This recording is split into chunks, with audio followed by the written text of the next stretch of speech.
ಎಲ್ಲ ಆತ್ಮಜ್ಯೋತಿಗಳಿಗೂ ಸಾಕ್ಷಿ ಪ್ರಣಾಮ. ಇವತ್ತು ನಾವು ಭಗವದ್ಗೀತೆಯ ಪೂರ್ಣ ಯೋಗ ಅನ್ನೋ ಉಪನ್ಯಾಸಗಳ ಸರಣಿಯಿಂದ 11ನೇ ದಿನದ ಉಪನ್ಯಾಸ ತಗೋತಿದ್ದೀವಿ.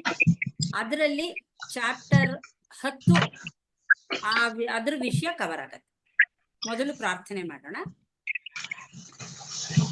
ಗುರು ಬ್ರಹ್ಮ ಗುರುರ್ವಿಷ್ಣು ಗುರುದೇವೋ ಮಹೇಶ್ವರ ಗುರು ಸಾಕ್ಷಾತ್ ಪರಬ್ರಹ್ಮ ತಸ್ಮೈ ಶ್ರೀ ಗುರವೇ ನಮಃ.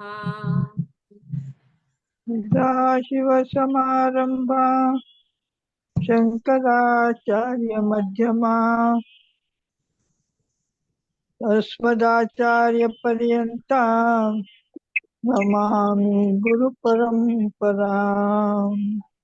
ಅಖಂಡ ಮಂಡಲಾಕಾರಂ ವ್ಯಾಪ್ತಂ ಯೇನ ಚರಾಚರಂ ತತ್ಪದಂ ದರ್ಶನಂ ಯೇನ ತಸ್ಮೈ ಶ್ರೀ ಗುರವೇ ನಮಃ.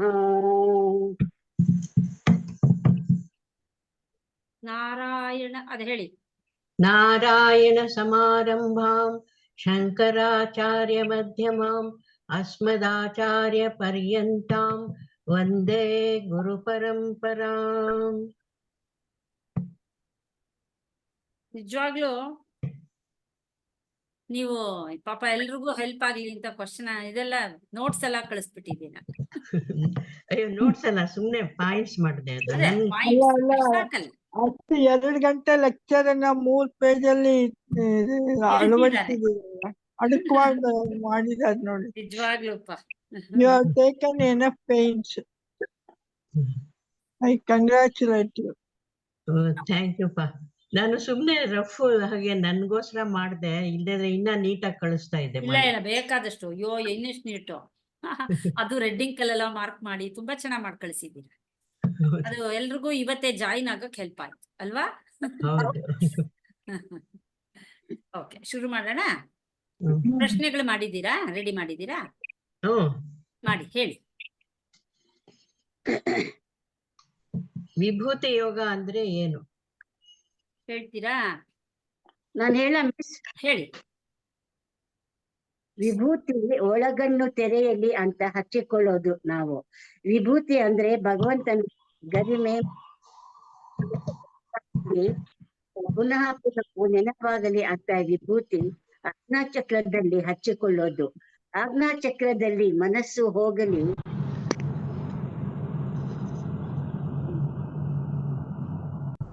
ಇಡೀ ವಿಶ್ವ ಹುಟ್ಟಿ ಬಂದಿದೆ. ಭಗವಂತನ ಅಣು ರೇಣು ಋಣಕಾಷ್ಟಗಳಲ್ಲಿ ಭಗವಂತ ತುಂಬಿಕೊಂಡಿದ್ದಾನೆ.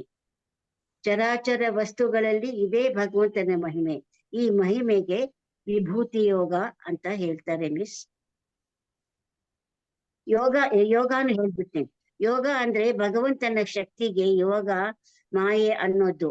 ತನ್ನ ಮಾಯಾ ಶಕ್ತಿಯಿಂದ ಇಡೀ ವಿಶ್ವವನ್ನು ಸೃಷ್ಟಿ ಮಾಡುತ್ತಾನೆ. ಈ ಮಾಯಾ ಶಕ್ತಿಗೆ ಯೋಗ ಅನ್ನೋದು. ವಿಭೂತಿ ಯೋಗ ಅಂದ್ರೆ ವಿಶ್ವದಲ್ಲಿ ಏನೇನು ಕಾಣುತ್ತಿದೆ ಅದೆಲ್ಲ ಭಗವಂತನ ರೂಪ. ಅದು ಭಗವಂತನ ಯೋಗ ಶಕ್ತಿಯಿಂದ ಹುಟ್ಟಿ ಬಂದದ್ದು. ಇದನ್ನು ತಿಳಿದುಕೊಳ್ಳುವುದೇ ವಿಭೂತಿ ಯೋಗ. ಕರೆಕ್ಟ್. ಇನ್ನೇನಾದ್ರೂ ಹೇಳ್ಬೇಕಾ ಸುಜಾ ಮೇಡಮ್? ಏನಿಲ್ಲ, ಅಷ್ಟು ಸಾಕು. ನೀವೇನಾದ್ರೂ ಪ್ರಶ್ನೆ ರೆಡಿ ಮಾಡಿದ್ದೀರಾ ಪ್ರತಿಭಾ ಮೇಡಮ್? ಮಾಡಿದ್ದೀನಿ ಮೇಡಮ್. ಹೇಳಿ. Next question. ಭಗವದ್ಗೀತೆ 2 ಸಂದೇಶ ಏನು? ಓಕೆ, ನೀವು ಹೇಳ್ತೀರಾ ಸುಜಾ? ಯಾರು? ಸುಜಾ. ಭಗವದ್ಗೀತೆಯ ಸಂದೇಶ 2 ಸಂದೇಶ ಏನು ಅಂದ್ರೆ, ಪ್ರತಿಯೊಂದು ಅಧ್ಯಾಯದ ಕೊನೆಯಲ್ಲಿ ಬ್ರಹ್ಮವಿದ್ಯಾಯಾಮ್ ಯೋಗಶಾಸ್ತ್ರಿ ಅಂತ ಬರುತ್ತೆ. ಬ್ರಹ್ಮವಿದ್ಯೆ ಮತ್ತು ಯೋಗಶಾಸ್ತ್ರ ಈ 2 ಸಂದೇಶವನ್ನು ಹೇಳುತ್ತೆ. ಬ್ರಹ್ಮವಿದ್ಯೆ ಅಂದ್ರೆ ನಾನು ಯಾರು ಅಂತ ತಿಳ್ಕೊಳ್ಳೋದು, ಬ್ರಹ್ಮಜ್ಞಾನ. ಅದಕ್ಕೆ ಆತ್ಮನೋ ಮೋಕ್ಷಾರ್ಥಂ ಅಂತ, ನಾನು ಯಾರು ಅಂತ ತಿಳ್ಕೊಳ್ಳೋದಿಕ್ಕೆ ಬ್ರಹ್ಮವಿದ್ಯೆ ಅಂತ. ಯೋಗಶಾಸ್ತ್ರ ಅಂದ್ರೆ ಬ್ರಹ್ಮವಿದ್ಯೆಯನ್ನು ಹೇಗೆ ಅಳವಡಿಸ್ಕೋಬೇಕು, ಅದನ್ನ ಹೇಗೆ ಪಡೆದು ಹೇಗೆ ಜೀವನದಲ್ಲಿ ಅಳವಡಿಸ್ಕೋಬೇಕು, ಅದಕ್ಕೆ ಸಾಧನೆ ಜಗದಿತಾಯ ಅಂತ ಹೇಳ್ತಾರೆ. ಸೇವಾ ಭಾವನೆಯಿಂದ ಕರ್ಮಯೋಗ ಮಾಡೋದ್ರಿಂದ ಚಿತ್ತಶುದ್ಧಿಯಾಗಿ ಆತ್ಮಜ್ಞಾನವನ್ನು ಪಡಿಬಹುದು ಅಂತ ಹೇಳ್ತಾರೆ. ಇದು ಮುಖ್ಯವಾದ 2 ಸಂದೇಶ. ಅದು ಅಳವಡಿಸ್ಕೊಳ್ಳೋದು ಹೇಗೆ ಅಂತ ತೋರಿಸ್ಕೊಡುವಂತ ತಂತ್ರಜ್ಞಾನ, ಆ ವಿದ್ಯೆನ, ಅದಕ್ಕೆ ಯೋಗ ತಂತ್ರಜ್ಞಾನ. ಜ್ಞಾನೇಶ್ವರನಾಗಿ ಆತ್ಮಜ್ಞಾನವನ್ನು ಬ್ರಹ್ಮವಿದ್ಯೆಯನ್ನು ಹೇಳ್ತಾನೆ, ಯೋಗೇಶ್ವರನಾಗಿ ತಂತ್ರಜ್ಞಾನವನ್ನು ಹೇಳ್ತಾನೆ. ಶ್ರೀಕೃಷ್ಣ. ಆಮೇಲೆ 3ನೇ ಪ್ರಶ್ನೆ, ಸೃಷ್ಟಿಯಲ್ಲಿ ದ್ವೈತವಿದೆಯೇ? ಮಣ್ಣಿನ ಮಡಿಕೆ ಉದಾಹರಣೆಯೊಂದಿಗೆ ವಿವರಿಸಿ. ಜಯಶ್ರೀ ಹೇಳ್ತೀರಾ?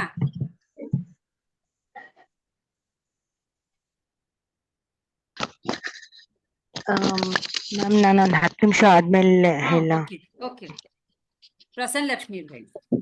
ಸೃಷ್ಟಿಯಲ್ಲಿ ದ್ವೈತ ಇದ್ದಂತೆ ಕಾಣುತ್ತೆ, ಅದು ಯಾವ್ದನ್ನು ದ್ವೈತ ಅಲ್ಲ. ಈ ಭಗವಂತ ತನ್ನ ಯೋಗಮಯೆಯಿಂದ ಅದು ಆ ರೀತಿ ಕಾಣುವಂತೆ ಮಾಡ್ತಾನೆ ಅಷ್ಟೇನೇನೆ. ಈ ಮಣ್ಣಿನ ಮಡಿಕೆ ಇದೆ, ಮಣ್ಣು ಅದಕ್ಕೆ ಉಪಾದಾನ ಕಾರಣ. ಮತ್ತೆ ಈ ಪಾಟರ್ ಅಥವಾ ಕುಂಬಾರನ ಜ್ಞಾನ ಅನ್ನೋದು ಅವಶ್ಯವಾಗಿ ಬೇಕು ಅಲ್ಲಿ. ಅವನಿಲ್ದೇನೆ ಮಡಿಕೆ ತಯಾರಾಗೋದಿಲ್ಲ. ಇದು ನಮ್ಗೆ ಕಂಡು ಬರೋದು ಹಾಗೆ. ಆದ್ರೆ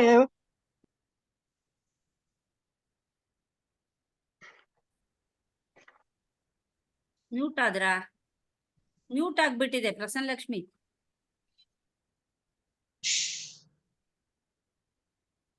ಪ್ರಸನ್ನ ಲಕ್ಷ್ಮಿ ಅವರೇ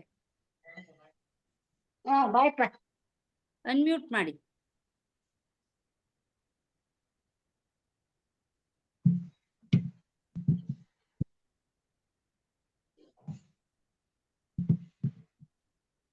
ಕೇಳಿಸ್ತಾ ಇಲ್ಲ. ಪ್ರಸನ್ನ ಲಕ್ಷ್ಮಿ ಅವರು ಅನ್ಮ್ಯೂಟ್ ಮಾಡ್ಬೇಕಾಗಿತ್ತು, ಮ್ಯೂಟ್ ಮಾಡ್ಕೊಂಡ್ಬಿಟ್ಟಿದ್ದಾರೆ. ಮ್ಯೂಟ್ ಮಾಡ್ಬಿಟ್ಟಿದಾರಾ? ಅದು ನಾನೇ ಹೇಳ್ಬಿಡ್ತೀನಿ. ನಾನು ಹೇಳ ಹೇಳಿ. ಸೃಷ್ಟಿಯಲ್ಲಿ ದ್ವೈತ ಇಲ್ಲ. ಇವಾಗ ಮಣ್ಣು ಮಡಿಕೆ ಉದಾಹರಣೆ ತಗೊಂಡ್ರೆ, ಮಣ್ಣೆ ಮಡಿಕೆ ಆಗಿದೆ, ಆದ್ರೆ ಅದು ಮಡಿಕೆ ಆಗ್ಬೇಕಾದ್ರೆ ಕುಂಬಾರನ ಸಹಾಯ ಬೇಕಾಗುತ್ತೆ. ಕುಂಬಾರ ನಿಮಿತ್ತ ಕಾರಣ ಆಗ್ತಾನೆ, ಮಣ್ಣೆ ಮಡಿಕೆ ಹಾಕೋದು ಉಪಾದಾನ ಕಾರಣ ಆಗುತ್ತೆ. ಇಲ್ಲಿ ಸೃಷ್ಟಿಯಲ್ಲಿ ಭಗವಂತ ಅವನೇ ನಿಮಿತ್ತ ಕಾರಣನು, ಉಪಾದಾನ ಕಾರಣನು ಅವನೇ, ನೈಮಿತ್ತಿಕ ಕಾರಣನು ಅವನೇನೇನೆ. ಅದ್ರಿಂದ ಭಗವಂತನ ಸೃಷ್ಟಿ ಎಲ್ಲಾನು ದ್ವಂದ್ವದಿಂದ ಕೂಡಿಲ್ಲ, ಅದು ಒಂದೇನೇನೆ. ಮಣ್ಣು ಹೇಗೆ ಎಲ್ಲಾ ವಸ್ತುಗಳಿಗೂ ಕಾರಣನೋ, ಚಿನ್ನ ಒಡವೆಗಳಿಗೆಲ್ಲ ಹೇಗೆ ಕಾರಣವೋ, ಹಾಗೇನೇನೆ ಭಗವಂತನೇ ಇಡೀ ಸೃಷ್ಟಿಯಲ್ಲಿ ಗುಡ್ಡವಾಗಿ, ನದಿಯಾಗಿ, ಪ್ರಾಣಿಯಾಗಿ, ಮನುಷ್ಯನಾಗಿ ತೋರಿ ಬರ್ತಾನೆ ಅಷ್ಟೇನೇನೆ. ಹೌದು, ಅಲ್ಲಿ ದ್ವೈತ ಇಲ್ಲ. ಚೈತನ್ಯನ ಬಿಟ್ಬಿಟ್ಟು ಬೇರೆ ಏನೂ ಇಲ್ಲ ಅಲ್ಲಿ. ಬೇರೆ ಏನೂ ಇಲ್ಲ, ಅದೆಲ್ಲ ಭಗವಂತನ ರೂಪ ಅಷ್ಟೇನೇನೆ. ನಾವ್ ಅದನ್ನ ಅರ್ಥ ಮಾಡ್ಕೋಬೇಕು. ಅವನ ಅವ್ಯಕ್ತ ರೂಪ ವ್ಯಕ್ತ ರೂಪವಾಗಿ ಕಾಣಿಸ್ಕೊಳ್ಳುತ್ತೆ ಅಷ್ಟೆ.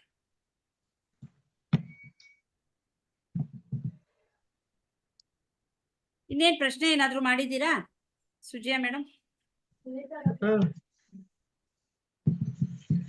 ಇದು 10ನೇ ಅಧ್ಯಾಯದಲ್ಲಿ ಏನೇನ್ ಹೇಳಿದೆ ಅಂತ. ಒಟ್ಟಿಗೆ ಫುಲ್ ಬಂದ್ಬಿಡುತ್ತಲ್ವಾ ಅದ್ರಲ್ಲಿ?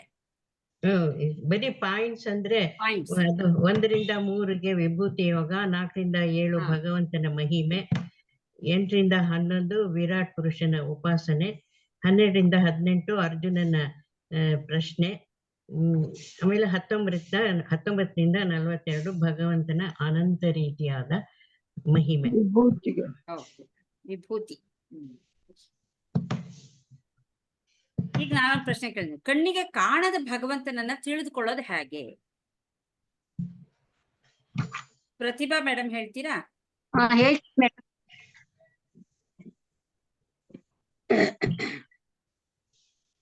ಭಗವಂತ ನಮ್ಮ ಕಣ್ಣಿಗೆ ಕಾಣುವುದಿಲ್ಲ, ನಮ್ಮ ಇಂದ್ರಿಯಗಳಿಗೆ ಗೋಚರವಾಗಲ್ಲ, ಇಂದ್ರಿಯಗಳಿಗೆ ಮೀರಿದ ಶಕ್ತಿ. ಇಂಥ ಭಗವಂತನ ಬಗ್ಗೆ ಅದಕ್ಕೆ ಭಗವಂತ ತನ್ನ ವಿಭೂತಿಯನ್ನು ಮಹಿಮೆಯನ್ನು ಹೇಳುತ್ತಾನೆ. ಇಡೀ ವಿಶ್ವವೇ ಭಗವಂತನ ವಿಭೂತಿ. ಅದನ್ನ ಸೃಷ್ಟಿ ಮಾಡೋ ಶಕ್ತಿಗೆ ಯೋಗ ಮಾಯೆ ಅನ್ನೋದು. ಇದನ್ನ ಪೂರ್ಣವಾಗಿ ತಿಳಿಯೋದು ಮಹಾ ಕಷ್ಟ. ಮಹಾ ಋಷಿಗಳು ತಪಸ್ವಿಗಳು ಕೂಡ ಭಗವಂತನ ಮಹಿಮೆ ತಿಳಿಯೋಕೆ ಕಷ್ಟಪಡುತ್ತಾರೆ. ಇದನ್ನ ಯಾರು ತಿಳಿದುಕೊಳ್ಳುತ್ತಾನೆ ಅವನು ಸಂಸಾರ ಬಂಧನದಿಂದ ಮುಕ್ತನಾಗುತ್ತಾನೆ, ಜೀವನ್ಮುಕ್ತನಾಗುತ್ತಾನೆ. ಹೀಗೆ ವಿಭೂತಿ ಅಂದ್ರೆ ನಮ್ಮ ದೇಶದ ಅನೇಕ ಪ್ರತೀಕೆಗಳು, ಸಂಕೇತಗಳು ಇವೆ. ಸತ್ಯಮೇವ ಜಯತೆ 3 ಸಿಂಹ ಇರುತ್ತೆ. ಭಾರತದ ರಾಷ್ಟ್ರಧ್ವಜ ಸರ್ದಾರ್ ಪಟೇಲ್, ಸರ್ದಾರ್ ವಲ್ಲಭಾಯ್ ಪಟೇಲ್ ಅವರ ಇರುತ್ತೆ. ಭಾರತ ಪ್ರತಿಮೆ ಇರುತ್ತೆ. ಪಾರ್ಲಿಮೆಂಟ್ ಆದಿ ಭಾರತದ ಸೇನಾ ಚಿಹ್ನೆ ಇದೆ. ಇನ್ನು ಇವೆಲ್ಲ ನಮ್ಮ ರಾಷ್ಟ್ರದ ವಿಭೂತಿಯನ್ನು ಹೇಳುತ್ತೆ. ಹಾಗೆ ಇಡೀ ವಿಶ್ವ ಇದೆಯಲ್ಲ, ಅದು ಭಗವಂತನ ವಿಭೂತಿಯು ಶಕ್ತಿಯನ್ನು ಅರ್ಥ ಮಾಡಿಕೊಳ್ಳಬೇಕು. ಸೃಷ್ಟಿಯಲ್ಲಿ ಆಕಾಶ, ವಾಯು, ಅಗ್ನಿ, ಜಲ, ಪೃಥ್ವಿ, ಸೂರ್ಯ, ಚಂದ್ರ, ಗುಡ್ಡ ಬೆಟ್ಟಗಳು, ಗಿಡಗಳು, ನೀರು, ಮನುಷ್ಯರು, ಅನಂತ ವಿಧ ಇವೆಲ್ಲ ಭಗವಂತನ ಶಕ್ತಿ. ಭಗವಂತನೇ ಈ ರೂಪದಲ್ಲಿ ಕಾಣುತ್ತಿದ್ದಾನೆ. ಇವೆಲ್ಲ ಪ್ರಾಕೃತಿಕವಾಗಿ ಕಾಣುವ ರೂಪಶಕ್ತಿ. ಮನುಷ್ಯರು ರಾಮನ, ಕೃಷ್ಣನ ಇತ್ಯಾದಿ ವಿಗ್ರಹಗಳನ್ನು ಪೂಜೆ ಮಾಡೋದೆಲ್ಲ ಸಾಂಕೇತಿಕ, ಭಗವನ ಚಿಂತನೆ ಮಾಡೋಕೆ. ಅಷ್ಟೇನಾ? ಇನ್ನ ಸ್ವಲ್ಪ ಇದೆ ಮಿಸ್. ಭಗವಂತನ ವಿಭೂತಿಯನ್ನು ತಿಳಿಯುವುದರಿಂದ ನಮಗೆ ಏನು ಪ್ರಯೋಜನ ಅಂದ್ರೆ, ಗೋಪಿಕೆಯರಾಗಿ ಎಲ್ಲರೂ ಶ್ರೀಕೃಷ್ಣನದೇ ಅನುಭವವಾಗುತ್ತದೆ. ಏನು ನೋಡುತ್ತೇವೆ, ಏನು ಕೇಳುತ್ತೇವೆ, ಅದೆಲ್ಲವೂ ಸದಾಕಾಲ ಭಗವಂತನ ಅನುಭವವಾಗುತ್ತದೆ. ಸದಾಕಾಲ ಭಗವಂತನ ನೆನಪು ನಮ್ಮಲ್ಲಿ ಮೂಡಿ ಬರುತ್ತೆ. ಇದರಿಂದ ಮನಸ್ಸು ಶುದ್ಧವಾಗುತ್ತೆ. ನೋಡಿದ್ದೆಲ್ಲ ಭಗವಂತನ ನೆನಪಾಗುತ್ತೆ. ಕೇಳಿದ್ದೆಲ್ಲ ಭಗವಂತನ ನಾಮಸ್ಮರಣೆ ಆಗುತ್ತೆ. ಹುಟ್ಟಿದ್ದೆಲ್ಲ ಅವನ ರೂಪ ಎಲ್ಲ ನಮಸ್ಕಾಗುತ್ತೆ. ಎಲ್ಲವೂ ಭಗವತ್ ಸ್ವರೂಪವಾದ ಭಗವಂತನದೆಲ್ಲ ಭಗವಂತನ ರೂಪ ಆಗುತ್ತೆ. ಎಕ್ಸಾಂಪಲ್ ಕರ್ತದಾಗ್ತದೆ. ಮತ್ತೆ ಇನ್ನೊಂದು ತಾಯಿಯ ಮಗ ದೂರ ಹೋಗಿರ್ತಾನೆ, ಮಗಳು ಅತ್ತೆ ಮನೆಗೆ ಹೋಗಿ ಬಿಟ್ಟಿರ್ತಾಳೆ. ಆಗ ತಾಯಿಗೆ ಮನೆಯಲ್ಲಿ ಎಲ್ಲ ನೋಡಿದರು, ಏನು ಮಾಡಿದರು ಮಕ್ಕಳದೇ ನೆನಪು ಬರುತ್ತೆ. ಅಷ್ಟೇ ಮಿಸ್.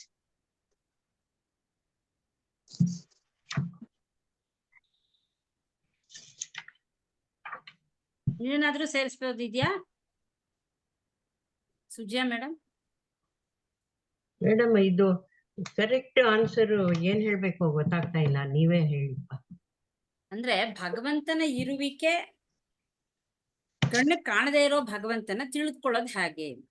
ಹೌದು, ಹೇಗೆ ಅಂದ್ರೆ ಇವಾಗ ಇದನ್ನ ನಾವು ಹೇಗೆ ತಿಳ್ಕೊಬಹುದು ಅಂದ್ರೆ, ಈಗ ಭಗವಂತ ಕಾಣಿಸ್ತಾ ಇಲ್ಲ, ಆದ್ರೆ ಈ ಸೃಷ್ಟಿ ಎಲ್ಲ ಆಗಿದೆ. ಹೌದು. ಎಲ್ಲ ಗಿಡ ಮರಗಳು, ಸೂರ್ಯ ಚಂದ್ರ, ಪರ್ವತ, ನದಿ, ಬೆಟ್ಟ, ಗುಡ್ಡ ಎಲ್ಲ ಇದೆ. ಇದೆಲ್ಲ ಆಮೇಲೆ ಸೂರ್ಯ ಚಂದ್ರ ನಕ್ಷತ್ರ ಅದೆಲ್ಲ ಒಂದು ಚಕ್ರವ್ಯೂಹ. ಇದು ಸೂರ್ಯನ ಸುತ್ತಲೂ ಗ್ರಹಗಳೆಲ್ಲ ಒಂದು ಕರೆಕ್ಟ್ ಆಗಿರೋ ದಾರಿನಲ್ಲಿ ಸುತ್ತಾ ಇದೆ. ಆಮೇಲೆ ಹಗಲು ರಾತ್ರಿ ಆಗ್ತಾ ಇದೆ. ಅದೆಲ್ಲ ಸಿಸ್ಟಮ್ಯಾಟಿಕ್ ಆಗಿ ಆಗ್ತಾ ಇದೆ. ಇದನ್ನೆಲ್ಲ ಯಾರು ಮಾಡಿದ್ರು? ಹಾಗಾದ್ರೆ ಇದನ್ನೆಲ್ಲ ಯಾರೋ ಒಬ್ರು ಮಾಡಿದ್ದಾರೆ, ಅಥವಾ ಇದೆಲ್ಲ ನಡೀತಾ ಇದೆ ಅಂದ್ರೆ ಇದ್ರ ಹಿಂದೆ ಒಂದು ಶಕ್ತಿ ಇರ್ಲೇಬೇಕಲ್ವಾ? ಆ ಶಕ್ತಿನೇ ಭಗವಂತ ಅಂತ ನಾವು ತಿಳ್ಕೊಬೇಕು. ಇವಾಗ ನಾವೊಂದು ಫ್ಯಾನ್ ಆನ್ ಮಾಡ್ಬೇಕಾದ್ರೆ ನಾವು ಸ್ವಿಚ್ ಹಾಕ್ಬೇಕು, ಆಮೇಲೆ ಅದಕ್ಕೆ ಎಲೆಕ್ಟ್ರಿಸಿಟಿ ಬೇಕು. ಎಲ್ಲೋ ಒಂದು ಎಲೆಕ್ಟ್ರಿಸಿಟಿ ವೈರ್ ಕಟ್ಟಾಗಿ ಹೋಗಿದ್ರು ಫ್ಯಾನ್ ಆನ್ ಆಗಲ್ಲ. ಆದ್ರೆ ಈ ಸೃಷ್ಟಿನಲ್ಲಿ ಎಲ್ಲ ಎಷ್ಟು ಚೆನ್ನಾಗಿ ನಡೀತಾ ಇದೆ. ಆಮೇಲೆ ಆ ಸೌರವ್ಯೂಹ ಬಿಡಿ, ಅದನ್ನಾದ್ಮೇಲೆ ನೆಕ್ಸ್ಟ್ ಪ್ರಕೃತಿನಲ್ಲಿ ಕಾಲಕ್ಕೆ ಮಳೆ ಬರುತ್ತೆ, ಬೆಳೆ ಬರುತ್ತೆ. ಮರ ಗಿಡಗಳಿಗೆಲ್ಲ ನೀರು ಯಾರು ಹಾಕ್ತಾರೆ, ಅದೆಲ್ಲ ಎಷ್ಟು ಚೆನ್ನಾಗಿ ಬೆಳ್ಕೊಳ್ಳುತ್ತೆ. ಇದನ್ನೆಲ್ಲ ಯಾರು ಮಾಡಿದ್ರು? ಇದ್ರ ಹಿಂದೆ ಒಂದು ಶಕ್ತಿ ಇದೆ, ಆ ಶಕ್ತಿನೇ ಭಗವಂತ ಅಂತ ನಾವು ತಿಳ್ಕೊಬೇಕು. ಆಮೇಲೆ ನಮ್ಮ ದೇಹನೂ ಒಂದು ಮಿಷಿನ್. ನಾವು ಹೊರಗಡೆ ಒಂದು ಮಿಷಿನ್ ಆಪರೇಟ್ ಮಾಡ್ಬೇಕಾದ್ರೆ ನಾವು ಅದಕ್ಕೆ ಏನು ಬೇಡ, ಒಂದ್ ಸ್ಕೂಟರ್ ಆಪರೇಟ್ ಮಾಡ್ಬೇಕಾದ್ರೆ ನಾವು ಅದಕ್ಕೆ ಪೆಟ್ರೋಲ್ ಹಾಕ್ಬೇಕು, ಸ್ಟಾರ್ಟ್ ಮಾಡ್ಬೇಕು, ಅದೇನೋ ಕೆಟ್ಟೋಗಿದ್ರೆ ರಿಪೇರಿ ಮಾಡಿಸ್ಬೇಕು, ಎಲ್ಲ ಮಾಡಿಸ್ಬೇಕು. ಆದ್ರೆ ನಮ್ಮ ದೇಹನ್ ತಗೊಳ್ಳಿ, ದೇಹದಲ್ಲಿ ಯಾವ ಕೆಲ್ಸನಾದ್ರೂ ನಾವು ಮಾಡ್ತಾ ಇದ್ದೀವಾ ಅಂತ ಪ್ರಶ್ನೆ ಹಾಕೊಂಡ್ರೆ ನಾವ್ ಏನೂ ಮಾಡ್ತಾ ಇಲ್ಲ. ಉಸಿರಾಟ ಅದಾಗೆ ಆಗ್ತಾ ಇದೆ, ರಕ್ತನ ನಮ್ಮ ಹೃದಯ ಪಂಪ್ ಮಾಡ್ತಾ ಇದೆ, ನಾವೇನು ಅದಕ್ಕೆ ನಮ್ಮ ಕೈಯಿಂದ ಏನ್ ಕೆಲಸ ಮಾಡ್ತಿಲ್ಲ, ಅದಾಗೆ ಆಗ್ತಾ ಇದೆ. ಜೀರ್ಣಕ್ರಿಯೆ ಆಗ್ತಾ ಇದೆ, ಎಲ್ಲ ಕ್ರಿಯೆಗಳು ಅದ್ರ ಪಾಡ್ಗದಾಗ್ತಾ ಇದೆ. ಏನೋ ಒಂದು ಕಾಯಿಲೆ ಬಂದ್ರೆ ಅದಕ್ಕೆ ನಮ್ಮ ದೇಹದಲ್ಲೇ ಇಮ್ಯುನಿಟಿ ಸಿಸ್ಟಮ್ ಡೆವಲಪ್ ಆಗಿ ಅದು ವಾಸಿನೂ ಆಗುತ್ತೆ. ಇಷ್ಟೆಲ್ಲ ಸಿಸ್ಟಮ್ಯಾಟಿಕ್ ಆಗಿ ನಡ್ಕೊಂಡು ಹೋಗ್ತಾ ಇದೆ. ಇದ್ರ ಹಿಂದೆ ಏನು ಹಾಗಾದ್ರೆ, ಇದನ್ನ ನಡೆಸ್ತಾ ಇರೋನ್ ಯಾರು ಅಂತ ಪ್ರಶ್ನೆ ಹಾಕೊಂಡಾಗ ನಮಗೆ ಅದ್ರ ಹಿಂದೆ ಇರೋ ಒಂದು ಶಕ್ತಿ, ಆ ಶಕ್ತಿನೇ ಭಗವಂತ. ಅದರಿಂದ ನಾವು ಇದೆಲ್ಲದನ್ನ ನೋಡಿ ಅದ್ರ ಹಿಂದೆ ಒಂದು ಶಕ್ತಿ ಇದೆಯಲ್ಲ, ಆ ಶಕ್ತಿ ಭಗವಂತ ಅಂತ ನಾವು ತಿಳ್ಕೊಬೇಕು. ಕಾಣದೇ ಇರೋ ಭಗವಂತನ ನಾವು ಈ ಶಕ್ತಿಯ ಮೂಲಕ ನಾವು ತಿಳ್ಕೊಳ್ಳೋಕೆ ಪ್ರಯತ್ನ ಪಡ್ಬೇಕು ಅಷ್ಟೇ. ಅದು ಇವಾಗ ಕರೆಕ್ಟ್ ಆಗಿ ಗೊತ್ತಾಯ್ತು, ಇದೇ ಆನ್ಸರ್ ಅಂತ ಗೊತ್ತಿರಲಿಲ್ಲ. ಅಷ್ಟೇ ಅಲ್ವಾ. ಇವಾಗ ಹೌದು. ಭಗವಂತ ಇದಾನೆ ಅಂತೀವಿ, ಹೇಗೆ ಅವನು ನಾವು ನೋಡಿಲ್ಲ. ನಾವೊಂದು ರೂಪ ಕೊಟ್ಟಿದೀವಿ, ನಾವೇನೋ ಒಂದು ವಿಗ್ರಹ ಮಾಡ್ಕೊಂಡಿದೀವಿ, ಅದೆಲ್ಲ ನಾವು ಮಾಡ್ಕೊಂಡಿರೋದು. ಅದೇ ರೂಪದಲ್ಲೇ ಇರ್ತಾನೆ ಅಂತಾನೂ ಹೇಳಕ್ಕಾಗಲ್ಲ. ನಮ್ಮ ಇಮ್ಯಾಜಿನೇಷನ್ ಅದು, ನಮ್ದೇನೋ ಒಂದು ನಮ್ಮ ಭಾವನೆಗೆ ಒಂದು ಇದನ್ನ ತಂದ್ಕೊಳ್ಳೋಕ್ಕೋಸ್ಕರ ನಾವೊಂದು ಮಾಡ್ಕೊಂಡಿದೀವಿ. ಆದ್ರೆ ಭಗವಂತ ನಿರಾಕಾರ, ಅವನು ಅವನಿಗೊಂದು ಇದಿಲ್ಲ, ಆಕಾರ ಇಲ್ಲ, ರೂಪ ಇಲ್ಲ, ಏನೂ ಇಲ್ಲ. ಆದರೆ ಅವನು ಎಲ್ಲ ರೂಪಗಳಿಂದ ಕಾಣಿಸ್ಕೋತಾ ಇದ್ದ. ಅದರಿಂದ ನಾವು ಅದ್ರ ಹಿಂದೆ ಇರೋ ಶಕ್ತಿನ ನಾವು ಅದಕ್ಕೆ ಗೌರವ ಕೊಡ್ಬೇಕು. ಅದಕ್ಕೆ ಸರಿಯಾಗಿ ನಾವು ಅದಕ್ಕೋಸ್ಕರನೇ ಆ ಶಕ್ತಿಯಿಂದ ಆಗಿರೋ ಸೃಷ್ಟಿನ ನಾವು ಆದಷ್ಟು ಹಾಳು ಮಾಡ್ದೇನೆ ನಾವು ಆ ಸೃಷ್ಟಿನ ಅದಕ್ಕೆ ಸರಿಯಾಗಿ ಅನುಕೂಲವಾಗಿ ನಡ್ಕೋಬೇಕೇ ಹೊರತು ಅದಕ್ಕೆ ತೊಂದರೆನ ಮಾಡಬಾರ್ದು. ಅದನ್ನ ತಿಳ್ಕೊಂಡಾಗ ನಾವು ಭಗವಂತನ ಕಾಣೋಕೆ ಅವಕಾಶ ಆಗುತ್ತೆ. ಇವಾಗ ಗೊತ್ತಾಯ್ತು ಮೇಡಮ್. ನೆಕ್ಸ್ಟ್ ಇನ್ನೊಂದು ಪ್ರಶ್ನೆ ಯಾವ್ದಾದ್ರು ಇದ್ಯಾ, ಮಾಡಿದೀರಾ? ಇದೆಲ್ಲ ತಿಳ್ಕೊಳ್ಳೋದ್ರಿಂದ ಏನಾಗುತ್ತೆ ನಮ್ಗೆ ಪ್ರಯೋಜನ? ಜಯಶ್ರೀ ಫ್ರೀ ಆದ್ರಪ್ಪ? ಹಾ ಮ್ಯಾಮ್, ಆಫೀಸ್ ಒಳಗೆ ಬಂದೆ. ನಾವು ಇದನ್ನ ತಿಳ್ಕೊಳ್ಳೋದ್ರಿಂದ ನಮ್ಗೆ ಆತ್ಮಜ್ಞಾನದ ಅರಿವಾಗತ್ತೆ, ಅಹಂ ಬ್ರಹ್ಮಾಸ್ಮಿ ಅನ್ನೋ ಅಂತಹ ಅರಿವಾಗತ್ತೆ. ಹೌದು, ಅಂದ್ರೆ ಇದನ್ನ ತಿಳ್ಕೊಳ್ಳೋದ್ರಿಂದ, ಭಗವಂತನ ವಿಭೂತಿಯನ್ನ ತಿಳ್ಕೊಳ್ಳೋದ್ರಿಂದ, ಅಂದ್ರೆ ಈ ಸೃಷ್ಟಿ ಎಷ್ಟು ಚೆನ್ನಾಗಾಗಿದೆ, ಇದ್ರ ಹಿಂದೆ ಇರೋ ಶಕ್ತಿ, ಅದನ್ನೆಲ್ಲ ನೋಡಿದಾಗ ನಮಗೆ ಅವನ ಮೇಲೆ ಪ್ರೀತಿ ಬರುತ್ತೆ, ಅವನ ಮೇಲೆ ಗೌರವ ಬರುತ್ತೆ, ಭಕ್ತಿ ಬರುತ್ತೆ. ಇದೆಲ್ಲದ್ರಿಂದ ನಮ್ಮ ಚಿತ್ತ ಶುದ್ಧಿ ಆಗುತ್ತೆ. ಆಗ ನಮಗೆ ನಿಜ ಸ್ವರೂಪ, ಆಮೇಲೆ ಭಗವಂತನ ನಿಜ ಸ್ವರೂಪ ಏನು ಅಂತ ತಿಳ್ಕೊಳ್ಳೋಕೆ, ಆ ಜ್ಞಾನವನ್ನ ಪಡ್ಕೊಳ್ಳೋದಕ್ಕೆ ಸಾಧ್ಯ. ಇನ್ನೇನ್ ಪ್ರಶ್ನೆ ಇದೆ?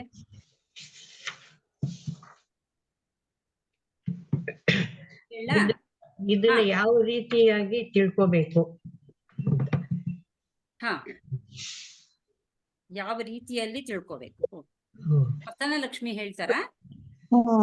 ಭಗವಂತನನ್ನ ಹೊರಗಡೆ ಹುಡ್ಕಕ್ಕಿಂತ ನಮ್ಮ ಒಳಕ್ ಹೋಗ್ಬೇಕು. ನಾವು ಒಳಕ್ ಹೋಗಿ ನಮ್ಮಲ್ಲೇನೆ ನಾವು ಭಗವಂತನ ಕಾಣ್ಬೇಕು. ಈ ಭಗವಂತನ ಗುಡ್ಡದಲ್ಲಿ, ಬೆಟ್ಟದಲ್ಲಿ, ನದಿಯಲ್ಲಿ, ಕೆರೆಯಲ್ಲಿ, ಎಮ್ಮೆಯಲ್ಲಿ, ಹಸುವಿನಲ್ಲಿ, ಎಲ್ಲದರಲ್ಲೂ ಭಗವಂತನ ಕಾಣ್ಬೇಕು. ಭಗವಂತನ ವಿಭೂತಿ ಅನ್ನೋದು ಅಪಾರ. ಎಲ್ಲಾವುದು ಈ ಜಗತ್ತಿನಲ್ಲಿ ಸೃಷ್ಟಿಯಲ್ಲಿ ಏನೇನಿದೆ ಅದೆಲ್ಲದೂ ಭಗವಂತಂದೇನೆ ರೂಪ ಅಂತ ಅರ್ಥ ಮಾಡ್ಕೋಬೇಕು. ಎಲ್ಲಾ ಸ್ಪೀಶೀಸ್ ಅಲ್ಲಿ ಯಾವುದು ತುಂಬಾ ಉತ್ತಮವೋ ಅದರಲ್ಲಿ ಭಗವಂತ ಇದ್ದಾನೆ ಅಂತ ಅವನೇನೇನೆ ಹೇಳ್ಕೊತಾನೆ. ಅದ್ರಿಂದ ಅದನ್ನ ನಾವು ನಂಬಬೇಕು, ಶಾಸ್ತ್ರಗಳನ್ನ ನಂಬಬೇಕು. ಮತ್ತೆ ಅವನ ವಿಭೂತಿಯನ್ನ ಕಂಡು ಅವನು ಮಾಡ್ತಾ ಇರ್ತಕ್ಕಂಥ ಕೆಲಸ ಮತ್ತೆ ಅದರಲ್ಲಿರೋ ಆಕ್ಯುರಸಿ, ನಿಖರತೆ, ಇದನ್ನೆಲ್ಲ ಕಂಡಾಗ ನಮ್ಗೆ ಭಗವಂತನ ಅನುಭೂತಿ ತಾನಾಗಿ ಬರುತ್ತೆ. ಆಮೇಲೆ ಹಾರ್ಟ್ ಬೀಟ್ ಎಕ್ಸಾಂಪಲ್ ಹೇಳಿದ್ರಲ್ಲ, ಅದನ್ನು ಹೇಳ್ಬೇಕಲ್ವಾ? ನಮ್ಮ ದೇಹದಲ್ಲಿ ಎಷ್ಟೊಂದು ಹಾರ್ಟ್ ಬೀಟ್ ಇಂದ ರಕ್ತ ಎಷ್ಟೊಂದು ಸಂಚಲಿಸುತ್ತೆ.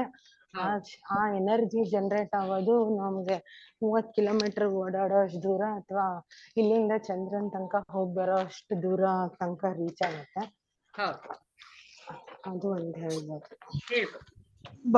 ನಾವ್ ಈ ಭೂಮಿಗ್ ಬರಕ್ ಮೊದ್ಲೇನೆ ಭೂಮಿ ಮೇಲೆ ನಮ್ಗೆ ಬೇಕಾದ ಅಗತ್ಯಗಳನ್ನೆಲ್ಲ ಭಗವಂತ ಪೂರೈಸಿರ್ತಾನೆ. ಎಲ್ಲರಿಗೂನು ಅವನು ಊಟ ಹಾಕ್ತಾನೆ, ಅದಕ್ಕೆ ಬೇಕಾದ ಮಾರ್ಗವನ್ನ ಅವನೇನೆ ಹುಡುಕಿ ಕೊಡ್ತಾನೆ. ಇದೆಲ್ಲ ಅದರಿಂದ ಭಗವಂತನ ಪ್ರೆಸೆನ್ಸ್ ನ ಅರ್ಥ ಮಾಡ್ಕೊಳ್ಬಹುದು. ಆಮೇಲೆ ಇನ್ನೊಂದು ಪಾಯಿಂಟ್ ಮೇಡಮ್, ನಾವು ವಿರಾಟ್, ಹಿರಣ್ಯಗರ್ಭ, ಆಮೇಲೆ ವಿರಾಟು, ಹಿರಣ್ಯಗರ್ಭ, ಈಶ್ವರ, ಆಮೇಲೆ ಪರಬ್ರಹ್ಮನನ್ನು ಚೆನ್ನಾಗಿ ತಿಳ್ಕೊಂಡ್ರೆ ಈ 4 ರೀತಿಯಾದ ಸ್ಥೂಲ, ಸೂಕ್ಷ್ಮ, ಕಾರಣ ಇದನ್ನ ತಿಳ್ಕೊಂಡಾಗ ನಾವು ಪೂರ್ಣವಾಗಿ ಭಗವಂತನನ್ನು ಅರಿಯೋಕೆ, ಸಾಧನೆ ಮಾಡೋಕೆ ಅನುಕೂಲ ಆಗುತ್ತೆ.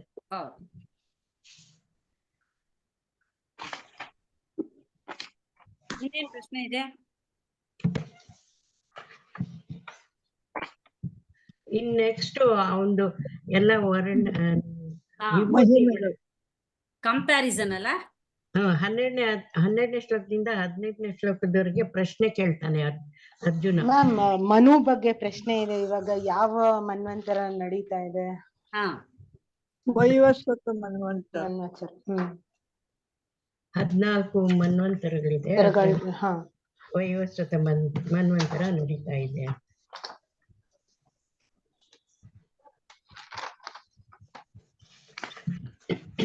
ಅದು ಒಂದೊಂದೇ ಹೇಳ್ಕೊಂಡು ಹೋಗೋಣವಾ? ಮುಂಚೆ 12ರಿಂದ 18 ಅರ್ಜುನ ಪ್ರಶ್ನೆ ಕೇಳೋದು. ನಾನು ಇದುವರೆಗೂ ಎಷ್ಟೋ ಕೇಳಿದೆ, ಇನ್ನು ಎಷ್ಟೋ ಇದೆ ನನ್ಗೆ ಅರ್ಥ ಆಗಿಲ್ಲ ಸರಿಯಾಗಿ, ನೀನು ಸರಿಯಾಗಿ ಎಕ್ಸ್ಪ್ಲೈನ್ ನನಗೆ ಅಂತ ಹೇಳ್ತಾನೆ. 19ರಿಂದ 19ನೇ ಶ್ಲೋಕದಿಂದ ಎಲ್ಲ ವರ್ಣನೆ ಬರುತ್ತೆ. ಅವನ ವಿಭೂತಿ ಹೇಳ್ಕೊಂಡು ಹೋಗ್ತಾನೆ. ಅದು ಒಬ್ಬೊಬ್ರು ಒಂದು ಸ್ವಲ್ಪ ಹೇಳ್ಕೊಂಡು ಹೋಗ್ಬೋದು. ಒಂದೇ ಪ್ರಶ್ನೆ ಅದು. ಭಗವಂತನು ಬ್ರಹ್ಮಾಂಡ ಅಂತ ತಿಳ್ಕೊಂಡ್ರೆ, ಆಮೇಲೆ ಪಿಂಡಾಂಡ, ನಮ್ದ್ರಲ್ಲಿರೋದೆಲ್ಲ ಪಿಂಡಾಂಡ ಅಂತ ನಾವು ತಿಳ್ಕೊಂಡ್ರೆ, ಅದು ಹೇಗೆ ಬ್ರಹ್ಮಾಂಡ ಪಿಂಡಾಂಡದಲ್ಲಿ ಹೇಗೆ ವ್ಯಕ್ತವಾಗ್ತಾ ಇದ್ದಾನೆ ಅಂತ ಒಂದೊಂದೇ ಹೇಳ್ಕೊಂಡು ಹೋಗು. ಒಂದೊಂದೇ ಹೇಳ್ಕೊಂಡು ಹೋಗ್ತಾನೆ. ಮಿಸ್, ಹೇಳಿ. ಇನ್ನೊಂದು ಪ್ರಶ್ನೆ ಇದೆ ಮಿಸ್. 12 ಸೂರ್ಯರು ನಮ್ಮೊಳಗೆ ಪಿಂಡಾಂಡದಲ್ಲಿದ್ದಾರೆ. Question miss. ಮೂಲಾಧಾರ, ಸ್ವಾಧಿಷ್ಠಾನ, ಮಣಿಪುರ, ಅನಾಹತ, ಚ್ಯುತ, ಆಜ್ಞಾಚಕ್ರ, ಸಹಸ್ರದಲ್ಲಿ ಆ ಭಗವಂತನ ಬೆಳಕಿದೆ, ಚೈತನ್ಯ ಇದೆ. ಜ್ಯೋತಿಷಾಂ ರವಿಹಿ, ಈ ಆಕಾಶದಲ್ಲಿ ಆದ ಮೇಲೆ ಸೂರ್ಯನ ಮುಂದೆ ಯಾವ ಪ್ರಕಾಶವೂ ಇಲ್ಲ. ಹಾಗಾಗಿ ಭಗವಂತನ ಸ್ವರೂಪವೇ ಗಾಯತ್ರದಿಂದ ಆರಾಧನೆ ಮಾಡೋದು. ನಿಮ್ಮ ಪಿಂಡಾಂಡವಾದ ದೇಹದೊಳಗೆ ಬುದ್ಧಿಯಾಗಿ ಭಗವಂತ ಮೂಡಿದ್ದಾನೆ. ಬುದ್ಧಿ ಭಗವಂತನ ರೂಪ. ಗಾಳಿ ಇದೆ, ಈಶಾನ್ಯ, ನೈಋತ್ಯ, ಆಗ್ನೇಯ, ವಾಯು, ಬೇರೆ ಬೇರೆ ರೀತಿಯ ಗಾಳಿ ಬೀಸುತ್ತೆ. ಅದರಲ್ಲಿರೋ ಮರೀಚಿ ಎಂಬ ಗಾಳಿ ತಪ್ಪಾಗಿದೆ. ಆ ಮರೀಚಿ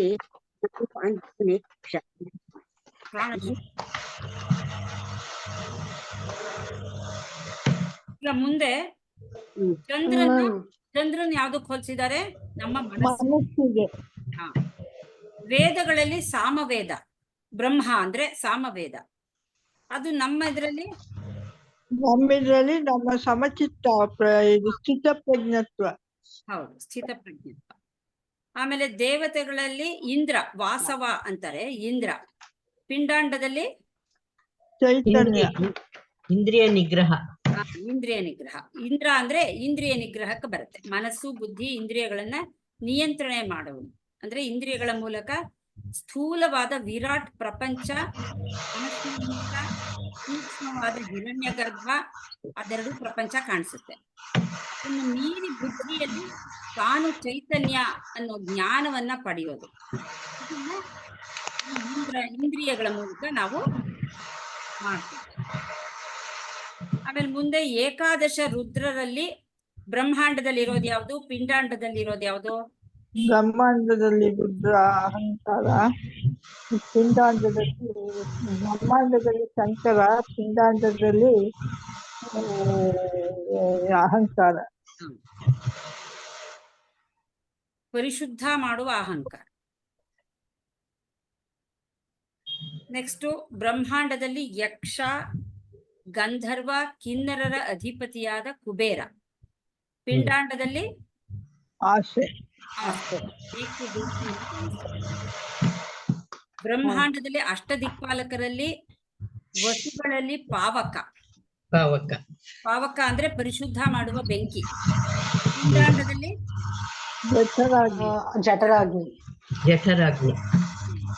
ಬ್ರಹ್ಮಾಂಡದಲ್ಲಿ ಪರ್ವತಗಳಲ್ಲಿ ಮೇರು ಪರ್ವತ. ಪಿಂಡಾಂಡದಲ್ಲಿ ಬೆನ್ನಿನ ಹುರಿ. ಸಹಸ್ರಾರ. ಬೆನ್ನು ಮೂಳೆ ಸಹಸ್ರಾರ ಅಲ್ಲ, ಬೆನ್ನು ಮೂಳೆ, ಮೇರುದಂಡ ಅಂದ್ರೆ. ಆಮೇಲೆ ಪುರೋಹಿತರಲ್ಲಿ ಬೃಹಸ್ಪತಿ. ಪಿಂಡಾಂಡದಲ್ಲಿ ಸರಿಯಾದ ಜ್ಞಾನ. ಸರಿಯಾದ ಶುದ್ಧ ಜ್ಞಾನ. ಜ್ಞಾನ. ಆಮೇಲೆ ಬ್ರಹ್ಮಾಂಡದಲ್ಲಿ ಸೇನಾನಿಗಳಲ್ಲಿ ಸ್ಕಂದ, ದೇವತೆಗಳ ಸೇನಾನಿ. ನಮ್ದ್ರಲ್ಲಿ 6 ಚಕ್ರಗಳ 6 ಅಧಿಪತಿ. ಚಕ್ರಗಳಲ್ಲಿ ಬೆಳಗುವ ಜಾಗೃತವಾದಾಗ ಬರೋ ಶಕ್ತಿ. ಬ್ರಹ್ಮಾಂಡದಲ್ಲಿ ಸಾಗರ. ಪಿಂಡಾಂಡದಲ್ಲಿ ಪ್ರೇಮ. ಶುದ್ಧಿ, ವೈಶಾಲ್ಯ. ಹೃದಯ ವೈಶಾಲ್ಯ. ಸಾಗರ ಅಂದ್ರೆ ವಿಶಾಲವಾದ್ದಲ್ವಾ, ಅದಕ್ಕೆ ಹೃದಯ ವೈಶಾಲ್ಯತೆ. ಬ್ರಹ್ಮಾಂಡದಲ್ಲಿ ಮಹರ್ಷಿಗಳಲ್ಲಿ ಭೃಗು. ಪಿಂಡಾಂಡದಲ್ಲಿ ಮುಕ್ತ ಸಹಜ ಸಮಾಧಿ ಸ್ಥಿತಿ ಇರೋನು. ಕರೆಕ್ಟ್. ಸಹಜ ಸಮಾಧಿಯಲ್ಲಿ ಜೀವನ ಮಾಡುವ ಜೀವನ್ಮುಕ್ತನೇ ಭೃಗು. ಆಮೇಲೆ ಬ್ರಹ್ಮಾಂಡದಲ್ಲಿ ಶಬ್ದಗಳಲ್ಲಿ ಓಂಕಾರ. ಪಿಂಡಾಂಡದಲ್ಲಿ ಮೆಡಿಟೇಷನ್ ಅಲ್ಲಿರೋ ಓಂಕಾರದ ಸೌಂಡ್. ಕರೆಕ್ಟ್. ಶಾಂತವಾದ ಮನಸ್ಸಿನಲ್ಲಿ ಮೆಡಿಟೇಷನ್ ಮಾಡುವಾಗ ಹೇಳುವ ಓಂಕಾರ. ಅಂದ್ರೆ ಮೆಡಿಟೇಷನ್ ಮಾಡುವಾಗ, ಅದು ಪ್ರಾಕ್ಟೀಸ್ ಮಾಡುವಾಗ. ಆಮೇಲೆ ಅವನು ಜ್ಞಾನಿ ಆದ್ಮೇಲೆ ಅವನು ಶಾಂತವಾದ ಮನಸ್ಸಿನಲ್ಲಿ ಯಾವಾಗ್ಲೂ ಅವನಿಗೆ ಓಂಕಾರದ ಇದು ಕೇಳಿಸ್ತಾ ಇರುತ್ತೆ. ಆ ರೀತಿ ಇರುತ್ತೆ ಅವನ ಮನಸ್ಸು. ಆಮೇಲೆ ಬ್ರಹ್ಮಾಂಡದಲ್ಲಿ ಯಜ್ಞಗಳಲ್ಲಿ ಜಪ ಯಜ್ಞ.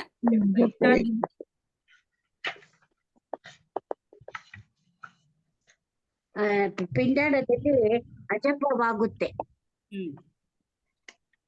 ಅಜಪ ಅಂದ್ರೆ ಏನು? ಅಂದ್ರೆ ಎಲ್ರಿಗೂ ಕೇಳಿಸೋ ಹಾಗೆ ಜಪ ಮಾಡೋದು, ಬಾಯಿ ತೆರೆದು ಎಲ್ರಿಗೂ ಕೇಳೋ ಹಾಗೆ ಜಪ ಮಾಡೋದ್ರಿಂದ. ಆಮೇಲೆ ತನಗೆ ಮಾತ್ರ ಕೇಳಿಸೋ ಜಪ ಮಾಡೋದು, ಅದಕ್ಕೆ ಉಪಾಂಶು ಅಂತಾರೆ. ಆಮೇಲೆ ಮಾನಸಿಕ ಜಪಕ್ಕೆ ಹೋಗ್ಬೇಕು ಅಲ್ಲಿಂದ. ಅಂದ್ರೆ ಮಾನಸಿಕ ಜಪಕ್ಕೆ ಅಂದ್ರೆ ಅದಕ್ಕೆ ಹೇಳೋದು ಅಜಪ ಸಾಧನೆ. ಅಂದ್ರೆ ಮೊದಲು ಜಪ ಬಾಯಿ ತೆರೆದು ಜೋರಾಗಿ ಓಂ ನಮ ಶಿವಾಯ, ಓಂ ನಮ ಶಿವಾಯ ಅಂತ ಹೇಳ್ತಾ ಇರ್ತೀವಿ. ಸಂಕೀರ್ತನೆ. ತನಗ್ ಮಾತ್ರ ಕೇಳಿಸೋ ತರ ಮನಸ್ಸಲ್ಲಿ ಹೇಳ್ಕೊಳ್ಳೋದು, ಅದಕ್ಕೆ ಉಪಾಂಶು ಅಂತಾರೆ. ಆಮೇಲೆ ಅದು ಮಾನಸಿಕ ಜಪಕ್ಕೆ ಹೋಗುತ್ತೆ, ಅಂದ್ರೆ ಅದು ಅಜಪ ಆಗ್ಬಿಡತ್ತೆ. ಅಂದ್ರೆ ಅಲ್ಲಿ ಯಾವಾಗ್ಲೂ ನಾನು ಶಿವಸ್ವರೂಪಿ ಅಂತ ಇರುತ್ತೆ. ಅದರಿಂದ ಅಲ್ಲಿ ಮತ್ತೆ ಇನ್ನು ಜಪ ಸಾಧನೆ ಅವೆಲ್ಲ ಯಾವುದು ಬೇಕಿಲ್ಲ. ಬರೀ ಆತ್ಮಸ್ವರೂಪದಲ್ಲಿ ಇರ್ತಾನೆ, ಅದು ಅಜಪ. ನಿಲ್ಲೋದಕ್ಕೆ ಅಜಪ. ಭಗವಂತನ ಜ್ಞಾಪಕನೇ ಯಾವಾಗ್ಲೂ ಮಾಡ್ಕೊಡ್ತಾ ಇದ್ರೆ ಹೌದು, ಅದಕ್ಕೆ ಅಜಪ. ಆಮೇಲೆ ಬ್ರಹ್ಮಾಂಡದಲ್ಲಿ ಪರ್ವತಗಳಲ್ಲಿ ಹಿಮಾಲಯ. ಪಿಂಡಾಂಡದಲ್ಲಿ ಸಹಸ್ರಾರದಲ್ಲಿ ಜ್ಞಾನೋದಯ. ಸಹಸ್ರಾರ. ಕರೆಕ್ಟ್. ನೆತ್ತಿಯ ಇದು ಭಾಗ, ಶಿಖರ ಭಾಗ, ಅದಕ್ಕೆ ಶಿವನ ಸ್ಥಾನ ಅಂತ ಹೇಳ್ತಾರೆ. ಹಿಮಾಲಯ ಪರ್ವತದಲ್ಲೇ ನಾವು ಕೈಲಾಸ ಇದೆ, ಶಿವ ಅಲ್ಲಿ ಇದ್ದಾನೆ ಅಂತ ಹೇಳ್ತೀವಲ್ವಾ, ಅದೇ ತರಹ ನಮ್ಮ ನೆತ್ತಿಯ ಭಾಗದಲ್ಲಿ ಶಿವ ಇದ್ದಾನೆ. ಅಲ್ಲಿಗೆ ನಮ್ಮ ಮೂಲಾಧಾರದಿಂದ ಸಾಧನೆ ಮಾಡೋರು ಜ್ಞಾನವನ್ನ ಮೂಲಾಧಾರದಿಂದ ಇಲ್ಲಿ ತನಕ ಸಹಸ್ರಾರದ ತನಕ ನಮ್ಮಲ್ಲಿರೋ ಶಕ್ತಿಯನ್ನ ಏರಿಸೋದಿಕ್ಕೆ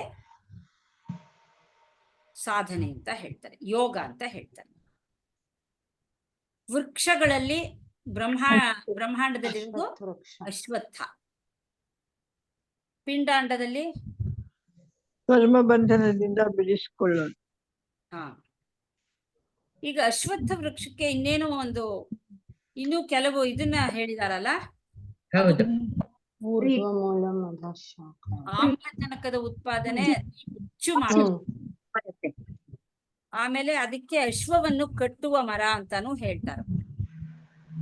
ಅದರಿಂದ ಅಶ್ವತ್ಥ ಅಂತ. ಹಾಗೆ ಮನಸ್ಸನ್ನ ಕಟ್ಟಿ ಹಾಕೋದು. ಮನಸ್ಸನ್ನ ಅಶ್ವ ಅಂದ್ರೆ ಮನಸ್ಸು.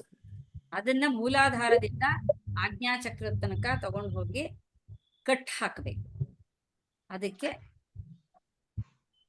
ಅದು ವೃಕ್ಷರಾಜ ಅಶ್ವತ್ಥ ವೃಕ್ಷರಾಜ ಮಿಸ್. ಆಮೇಲೆ ಋಷಿಗಳಲ್ಲಿ ಬ್ರಹ್ಮಾಂಡದಲ್ಲಿ ಋಷಿಗಳಲ್ಲಿ ನಾರದ, ಪಿಂಡಾಂಡದಲ್ಲಿ ಜ್ಞಾನ, ಆತ್ಮಜ್ಞಾನ.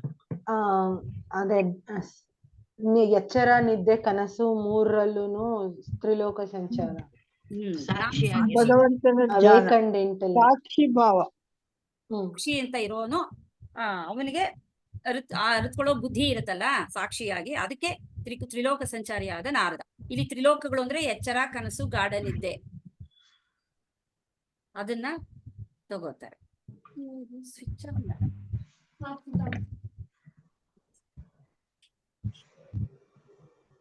ಇಂಟರ್ನೆಟ್ ಬಂತು.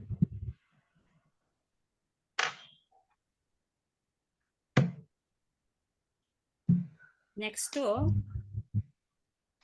ಗಂಧರ್ವರಲ್ಲಿ ಬ್ರಹ್ಮಾಂಡದಲ್ಲಿ ಚಿತ್ರರಥ, ಪಿಂಡಾಂಡದಲ್ಲಿ ಯೋಗಿ.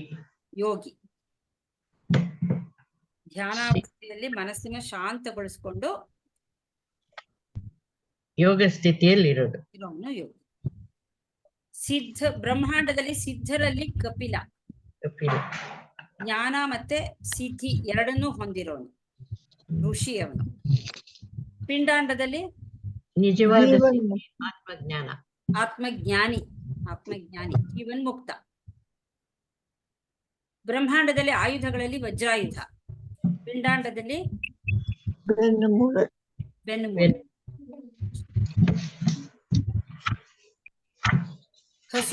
ಬ್ರಹ್ಮಾಂಡದಲ್ಲಿ ಹಸುಗಳಲ್ಲಿ ಕಾಮಧೇನು, ವೇದ ಮಾತೇನೆ ಕಾಮಧೇನು ಅಂತ ಹೇಳ್ತಾರೆ.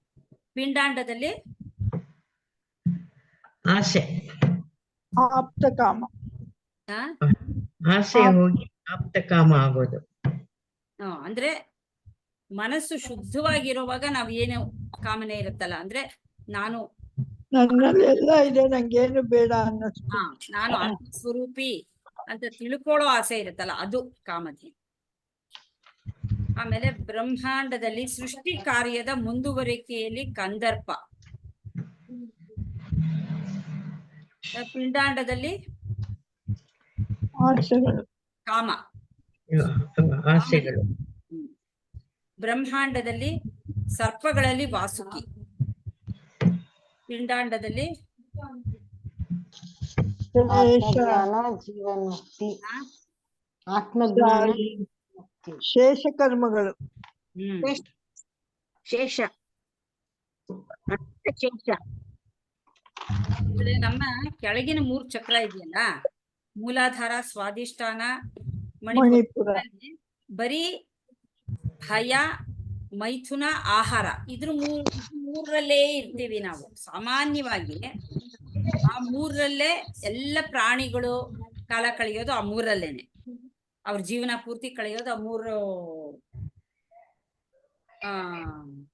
ಚಕ್ರಗಳಲ್ಲೇನೆ. ಮನುಷ್ಯನು ಅದೇ ರೀತಿ ಮಾಡಿದ್ರೆ ಅವನು ಪ್ರಾಣಿಗಳ ತರಾನೇ ಜೀವನ ಮಾಡಿದಾಗ ಆಗತ್ತೆ.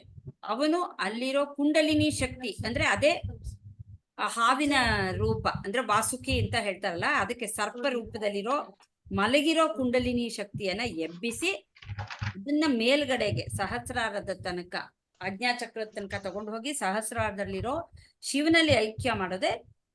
ಅವಾಗ ಅವನು ಜ್ಞಾನವನ್ನ ಪಡ್ಕೊಳಕ್ಕೆ ಸಾಧ್ಯ, ಅವನ ಶಕ್ತಿನ ಸರಿಯಾಗಿ ಉಪಯೋಗಿಸ್ಕೊಳಕ್ಕೆ ಸಾಧ್ಯ.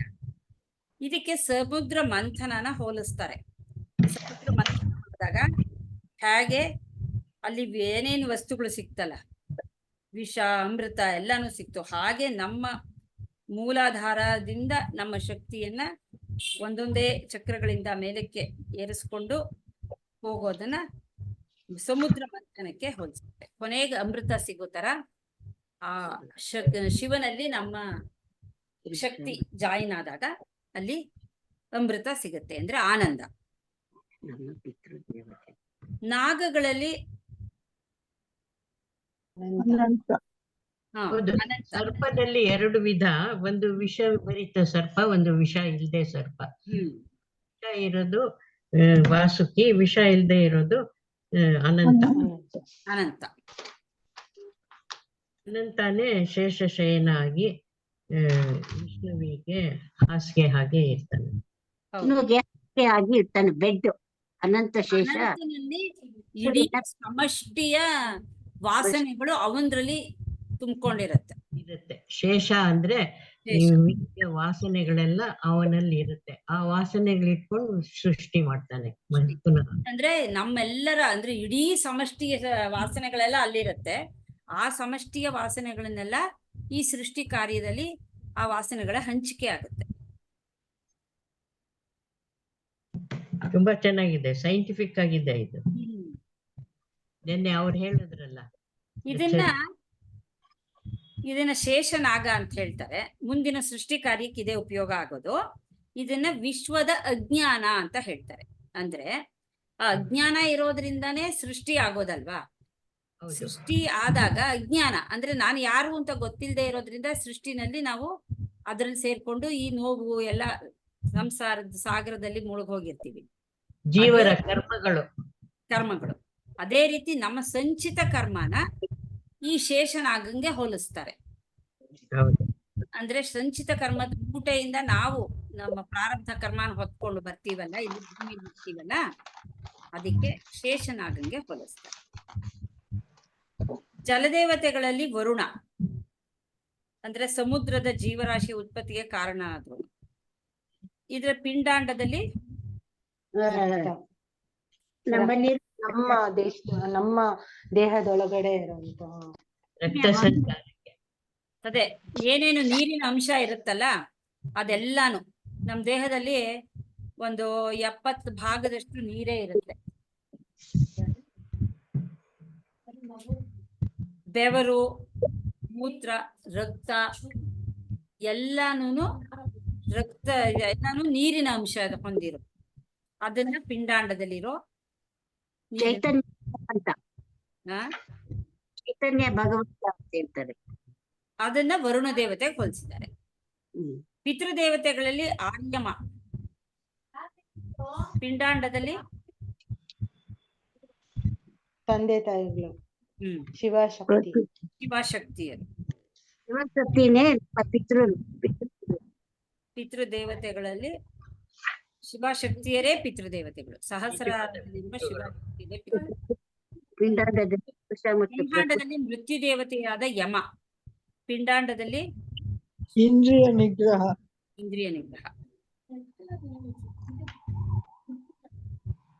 ಬ್ರಹ್ಮಾಂಡದಲ್ಲಿ ದ್ವೈತದಲ್ಲಿ ಪ್ರಹ್ಲಾದ, ಪಿಂಡಾಂಡದಲ್ಲಿ ಆಹ್ಲಾದ. ಆಹ್ಲಾದ, ಆನಂದ.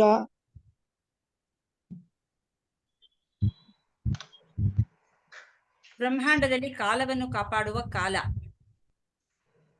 ಯಮಭಟರಾದ ಚಿತ್ರಗುಪ್ತರು. ಪಿಂಡಾಂಡದಲ್ಲಿ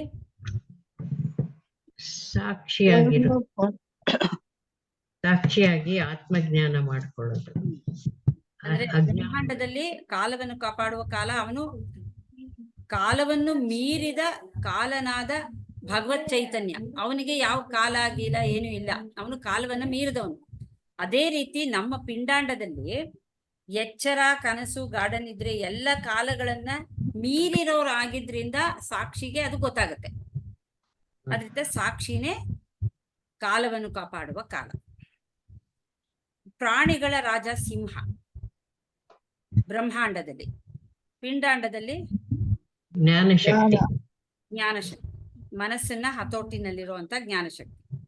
ಪಕ್ಷಿಗಳಲ್ಲಿ ಗರುಡ, ಪಿಂಡಾಂಡದಲ್ಲಿ ವಾಸನೆಗಳು. ಸಮಾಧಿ ಅಂಡ್ ಜೀವನ್ ಮುಕ್ತಿ. ಸಮಾಧಿಯೊಳಗೆ ಆತ್ಮ ಸ್ವರೂಪದಲ್ಲಿರೋದು. ಹ, ಅಂದ್ರೆ ಹಾವನ್ನ ಕಚ್ಕೊಂಡು ಹೇಗೆ ಗರುಡ ಹಾರ್ ಹೋಗ್ತಾನಲ್ಲ, ವಾಸನೆಗಳು ಹಾವು ಕಂಪೇರ್ ಮಾಡ್ತಾರೆ. ಆ ವಾಸನೆಗಳನ್ನ ಮೀರಿ ಚೈತನ್ಯದ ಅರಿವು ಬರೆಸ್ಕೊಳ್ಳೋದು, ಅದು ಸಮಾಧಿ ಸ್ಥಿತಿ, ಅದು ಗರುಡ ಅಂತ ಹೇಳ್ತೀವಿ. ಇಷ್ಟ ಎಕ್ಸ್ಪ್ಲೇನ್ ಮಾಡ್ಬೇಕು. ಸಮಾಧಿ ಗಾಢವಾದಾಗ ಅಲ್ಲಿ ವಾಸನೆಗಳ ಕ್ಷಯ ಆಗುತ್ತೆ, ಅದು ಅವಾಗ ಚೈತನ್ಯದ ಅರಿವು ಬರುತ್ತೆ. ಗಾಳಿಯಲ್ಲಿ ಪವನ, ಇದರಲ್ಲಿ ಪ್ರಾಣಶಕ್ತಿ ಪಿಂಡಾಂಡದಲ್ಲಿ. ಕ್ಷತ್ರಿಯರಲ್ಲಿ ರಾಮ, ಪಿಂಡಾಂಡದಲ್ಲಿ ಆತ್ಮನೇ ರಾಮ. ಆತ್ಮವಿಚಾರ. ಆತ್ಮರಾಮ. ಆತ್ಮವಿಚಾರ. ಬ್ರಹ್ಮಾಂಡದಲ್ಲಿ ಸಮುದ್ರದ ಪ್ರಾಣಿಗಳಲ್ಲಿ ಮಕರ, ಪಿಂಡಾಂಡದಲ್ಲಿ ಮಕರ ಅಂದ್ರೆ ಮೊಸಳೆ. ಇಲ್ಲಿ ಕಾಮದೇವನ ವಾಹನನಂತೆ ಅದು ಯಾವುದು, ಮೊಸಳೆ. ಮಕರ. ಹ್ಮ್. ಮೊಸಳೆ ಗಟ್ಟಿಯಾಗಿ ಹಿಡಿಯೋ ಹಾಗೆ ಕಾಮನೆಗಳನ್ನ ಗಟ್ಟಿಯಾಗಿ ಹಿಡಿದು ಬಿಡುತ್ತದು. ಹಿಡ್ಕೊಳ್ತೀವಿ. ಹಾಗೆ ನಾವು ಧಾರ್ಮಿಕ ಆಸೆಗಳೇ ಮಕರ, ಅವು ಗಟ್ಟಿಯಾಗಿ ಹಿಡಿದಷ್ಟು ಮನುಷ್ಯ ಹೆಚ್ಚು ಧಾರ್ಮಿಕನಾಗ್ತಾನೆ.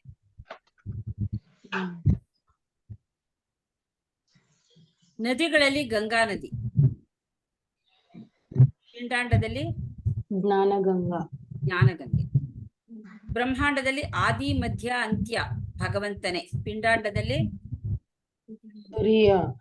ಎಚ್ಚರ, ನಿದ್ದೆ, ಗಾಢ ನಿದ್ದೆಗಳನ್ನ ಮೀರಿದ ತುರಿಯ ಭಗವಂತ, ತುರಿಯ ಸಾಕ್ಷಿಯಾಗಿರೋದು. ಸಾಕ್ಷಿ. ಬ್ರಹ್ಮಾಂಡದಲ್ಲಿ ಜ್ಞಾನದಲ್ಲಿ ಆತ್ಮಜ್ಞಾನ, ಪಿಂಡಾಂಡದಲ್ಲಿ ಎಚ್ಚರ, ಪರಾವಿದ್ಯೆ ಅಂತಾರೆ ಪರಾವಿದ್ಯೆ. ಕರೆಕ್ಟ್. ಬ್ರಹ್ಮಾಂಡದಲ್ಲಿ. ಭಗವಂತನೇ ಪರಾವಿದ್ಯೆಯಾಗಿ ಮೂಡ್ ಬರ್ತಾನೆ. ಬ್ರಹ್ಮಾಂಡದಲ್ಲಿ ವಾದಗಳಲ್ಲಿ ಸರಿಯಾದ ವಿಚಾರ ಮಾಡಿ ಮಾಡುವ ವಾದ, ಪಿಂಡಾಂಡದಲ್ಲಿ ಶಕ್ತಿ, ವಿಚಾರ ಶಕ್ತಿ. ಮನನ. ಶ್ರವಣ ಮನನ ನಿಧಿಧ್ಯಾಸ ಮಾಡಿ ವಿಚಾರ ಮಾಡಿ ವಾದ ಮಾಡುವ ಶಕ್ತಿಯೇ ಭಗವಂತ. ಅದು ವಾದ ಆತ್ಮಜ್ಞಾನಕ್ಕೋಸ್ಕರ ವಾದ ಮಾಡ್ಬೇಕು. ವಾದ. ಬ್ರಹ್ಮಾಂಡದಲ್ಲಿ ಅಕ್ಷರಗಳ ಅಕಾರ, ಪಿಂಡಾಂಡದಲ್ಲಿ ಜಾಗೃತಾವಸ್ಥೆ. ಬ್ರಹ್ಮಾಂಡದಲ್ಲಿ ಸಮಾಸಗಳಲ್ಲಿ ದ್ವಂದ್ವ ಸಮಾಸ, ಅಂದ್ರೆ ಕತ್ತಲು ಬೆಳಕು, ಬಿಸಿ ತಂಪು, ಬಿಳಿ ಕಪ್ಪು ಇವುಗಳ ಹಿಂದೆ ಇರುವ ಚೈತನ್ಯ. ಪಿಂಡಾಂಡದಲ್ಲಿ ವಿಷಯ ಸಾಕ್ಷಿ ಚೈತನ್ಯ. ಕರೆಕ್ಟ್, ವಿಷಯ ವಿಷಯಿ ದ್ವಂದ್ವಗಳನ್ನ ದಾಟಿರುವ ಸಾಕ್ಷಿ ಚೈತನ್ಯ. ಬ್ರಹ್ಮಾಂಡದಲ್ಲಿ ಅಕ್ಷಯವಾದ ಕಾಲ, ಎಲ್ಲ ವಸ್ತುಗಳು ಕಾಲನಲ್ಲಿ ನಾಶವಾಗುತ್ತೆ, ಕಾಲ ಅನಂತ. ಪಿಂಡಾಂಡದಲ್ಲಿ ಆತ್ಮಜ್ಞಾನ, ನಾನು ಯಾರು ಎನ್ನುವುದು. ಆತ್ಮಯಾದ ನಾನು ಅನಂತ ಅಂತ ತಿಳ್ಕೊಳ್ಳೋದು.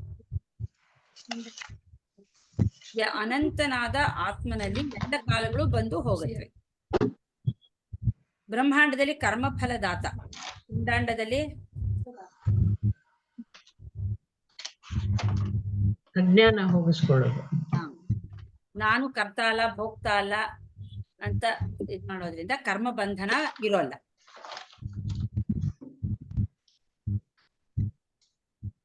ಬ್ರಹ್ಮಾಂಡದಲ್ಲಿ ವಿಶ್ವತೋಮುಖ, ಪಿಂಡಾಂಡದಲ್ಲಿ ಸಾಕ್ಷಿ, ಎಲ್ಲವನ್ನೂ ನೋಡೋ ಸಾಕ್ಷಿ. ವಿಶ್ವತೋಮುಖ ಅಂದ್ರೆ ಅವನು ಎಲ್ಲಾನು ಅವನಿಗೆ ಗೊತ್ತಾಗುತ್ತೆ, ಸಾಕ್ಷಿಗೆ ನಮ್ಮ ಪಿಂಡಾಂಡದಲ್ಲಿ ಎಲ್ಲಾನು ಅದಕ್ಕೆ ಗೊತ್ತಾಗುತ್ತೆ. ಬ್ರಹ್ಮಾಂಡದಲ್ಲಿ ಮುಂದಿನ ಸೃಷ್ಟಿಯಲ್ಲಿ ಬರುವುದೆಲ್ಲವೂ ನಾನೇ, ಭಗವಂತನೇ, ಅದರ ಬೀಜವೆಲ್ಲವೂ ನನ್ನಲ್ಲಿದೆ ಅಂತ ಹೇಳ್ತಾನೆ. ಪಿಂಡಾಂಡದಲ್ಲಿ ಯೋಚನಾ ಶಕ್ತಿ, ವಿಚಾರ. ಎಲ್ಲ ರಚನಾತ್ಮಕ ಆಲೋಚನೆಗಳು ಭಗವಂತನೇ, ವಿಚಾರ, ಒಳ್ಳೆಯ ವಿಚಾರ. ಬ್ರಹ್ಮಾಂಡದಲ್ಲಿ ಎಲ್ಲ ದೇವತೆಗಳು, ದೇವತಾ ಗುಣಗಳು, ಕೀರ್ತಿ, ಶ್ರೀ, ವಾಕ್, ಸ್ಮೃತಿ, ಬುದ್ಧಿಶಕ್ತಿಯ ದೇವತೆ, ಮೇಧ, ಧೃತಿ, ಕ್ಷಮ, ಇದೆಲ್ಲ ಎಲ್ಲ ದೇವತೆಗಳು. ಪಿಂಡಾಂಡದಲ್ಲಿ ದೈವಿ ಗುಣಗಳು, ದೈವಿ ಗುಣ. ಮೂಡಿ ಬರೋ ದೈವಿ ಗುಣಗಳು. ಕರೆಕ್ಟ್. ಅಂದ್ರೆ ಸಾಧನೆ ಮಾಡಿದಾಗ ಕರ್ಮಯೋಗ, ಭಕ್ತಿಯೋಗ, ಉಪಾಸನೆಗಳಿಂದ ಸಾಧನೆ ಮಾಡಿದ್ಮೇಲೆ ಬರುವಂತ ದೈವಿ ಗುಣಗಳಿಗೆ ದೇವತೆಗಳು ಅಂತ ಹೇಳ್ತಾರೆ, ದೇವತಾ ಗುಣಗಳು. ಬ್ರಹ್ಮಾಂಡದಲ್ಲಿ ವೇದಗಳಲ್ಲಿ ಬೃಹತ್ ಸಾಮ, ಪಿಂಡಾಂಡದಲ್ಲಿ ಪಿಂಡಾಂಡದಲ್ಲಿ ಭಗವಂತನ ಮೇಲೆ ಕೃತಜ್ಞತೆ ಇಟ್ಟು ಜೀವನ ಮಾಡುವುದೇ ಬೃಹತ್ ಸಾಮ. ಕೃತಜ್ಞತೆ ಮಾಡ್ಬೇಕು, ಇರ್ಬೇಕು. ಬ್ರಹ್ಮಾಂಡದಲ್ಲಿ ಛಂದಸ್ಸಿನಲ್ಲಿ ಗಾಯತ್ರಿ, ಪಿಂಡಾಂಡದಲ್ಲಿ ಪ್ರಾರ್ಥನೆ. ಗಾಯತ್ರಿ ಮಂತ್ರದ ಉಚ್ಚಾರಣೆ, ಮುಕ್ತಿಗೋಸ್ಕರ ಗಾಯತ್ರಿ ಮಂತ್ರದ ಉಚ್ಚಾರಣೆ. ಬ್ರಹ್ಮಾಂಡದಲ್ಲಿ ತಿಂಗಳಲ್ಲಿ ಮಾರ್ಗಶಿರ ಮಾಸ, ಮಾರ್ಗಶಿರದ ಅಂತ್ಯದಲ್ಲಿ ಉತ್ತರಾಯಣದ ಆರಂಭ, ಅಂದ್ರೆ ಮಲಗಿದ್ದ ದೇವತೆಗಳು ಏಳುವ ಕಾಲ. ಪಿಂಡಾಂಡದಲ್ಲಿ ಶಾಂತಿ, ಆನಂದ, ಸೌಖ್ಯ. ಆಧ್ಯಾತ್ಮಿಕ ಸಾಧನೆ ಮಾಡುವಂತ ಸಾಧನೆ ಮಾಡುವಂತ ಶ್ರೇಷ್ಠವಾದ ಸಮಯ ಅಂತ ಹೇಳ್ತಾರೆ ಮಾರ್ಗಶಿರ ಮಾಸ. ಏನೋ ಹೇಳ್ತಿದ್ರಿ ಜಯಶ್ರೀ? ಇಲ್ಲ, ನಾನಲ್ಲ. ಓಕೆ. ಅದಕ್ಕೆ ಮಾರ್ಗಶಿರ ಮಾಸ ಆಧ್ಯಾತ್ಮಿಕ ಸಾಧನೆಗೆ ಶ್ರೇಷ್ಠ ಸಮಯ ಅಂತ ಹೇಳ್ತಾರೆ. ಬ್ರಹ್ಮಾಂಡದಲ್ಲಿ ಋತುಗಳಲ್ಲಿ ಕುಸುಮಾಕ್ಷರ ಕುಸುಮ ಕಾಲ. ಕುಸುಮಾಕರ. ಓಹ್, ಓಕೆ ಓಕೆ, ಕುಸುಮಾಕರ. ಪಿಂಡಾಂಡದಲ್ಲಿ ಆನಂದ. ಅಂದ್ರೆ ಈ ಗುಣಗಳು ಮೂಡೋದು. ಕುಸುಮಾಕರ ಅಂದ್ರೆ ಹೂವು ಕಾಲ ಅಲ್ವಾ? ಅರಳೋದು. ನಮ್ಮಲ್ಲಿ ಈ ಗುಣಗಳು, ದೈವಿ ಗುಣಗಳು ಮೂಡುವಿಕೆ ಇದೆಯಲ್ಲ, ಅದಕ್ಕೆ ಕುಸುಮಾಕರ, ಅರಳುವಿಕೆ. ಹಾ. ಆನಂದ ಆ? ಆನಂದ ಅರಳುವಿಕೆ. ಹಾ. ಬ್ರಹ್ಮಾಂಡದಲ್ಲಿ ಜೂಜಾಡುವುದರಲ್ಲಿ ಜೂಜು, ಅಂದ್ರೆ ತಮೋ ಗುಣದವರಿಗೆ ಜೂಜಿನಂತಹ ಆಟವಾಡುವ ಶಕ್ತಿ, ಆಸಕ್ತಿ ಇತ್ತು. ಅವರನ್ನು ನಿಧಾನವಾಗಿ ರಜೋಗುಣಕ್ಕೆ ಹಾಗೆ ಸತ್ವಗುಣಕ್ಕೆ ತಿರುಗಿಸುವಿಕೆ. ಅದನ್ನ ಪಿಂಡಾಂಡದಲ್ಲಿ ಹೇಗ್ ಮಾಡ್ಬೋದು? ಅಲ್ಲೂ ಅಷ್ಟೇ, ತಮೋ ಗುಣದ ಅವಿದ್ಯಾ ಮಾಯೆಯಿಂದ ಜೀವನದಲ್ಲಿ ಒಂದು ಸಂತೋಷ, ಆಮೇಲೆ ಸಾಕಷ್ಟು ದುಃಖ ಎಲ್ಲ ಅನುಭವಿಸ್ತೀವಿ ತಮೋ ಗುಣದಿಂದ. ಆದ್ರೆ ನಂತರ ತಮೋ ಗುಣ ಅನ್ಬಿಟ್ಟು ರಜೋಗುಣಕ್ಕೆ ಬಂದು ಅದಾದ್ಮೇಲೆ ಸತ್ವಗುಣನ ಪಡ್ಕೊಂಡಾಗ ಅದರಿಂದ ಆತ್ಮಜ್ಞಾನದ ದಾರಿಲಿ ನಡೆಯಕ್ಕೆ ಸಾಧ್ಯ. ಬ್ರಹ್ಮಾಂಡದಲ್ಲಿ ಬುದ್ಧಿವಂತರಲ್ಲಿ ಬುದ್ಧಿಶಕ್ತಿ, ಪಿಂಡಾಂಡದಲ್ಲಿ ವಿವೇಕ. ಜ್ಞಾನಕ್ಕೆ ಸಹಕಾರಿಯಾದ ವಿವೇಕ, ಅದು ಬುದ್ಧಿಶಕ್ತಿನೇ. ಬ್ರಹ್ಮಾಂಡದಲ್ಲಿ ಗುಣಗಳಲ್ಲಿ ಸತ್ವಗುಣ, ಪಿಂಡಾಂಡದಲ್ಲಿ ಕರ್ಮ, ಭಕ್ತಿ, ಕ್ರಿಯಾ, ಯೋಗಗಳ ಮೂಲಕ ಮನಸ್ಸು ಶುದ್ಧಿಯಾದಾಗ ವೃದ್ಧಿಯಾಗುವ ಗುಣವೇ ಸತ್ವಗುಣ. ಬ್ರಹ್ಮಾಂಡದಲ್ಲಿ ಜಯ, ಪಿಂಡಾಂಡದಲ್ಲಿ ಮನಸ್ಸು, ಬುದ್ಧಿ, ಅಹಂಕಾರದ ಮೇಲೆ ಪಡೆಯುವ ನಿಯಂತ್ರಣವೇ ಜಯ. ಆತ್ಮಜ್ಞಾನ ಮಾಡ್ಕೊಳ್ಳೋದೇ ಜಯ. ರಮ್ಯಾ, ನಿಂಗೆ ಇದನ್ನ ಕಳಿಸ್ತೀನಿ.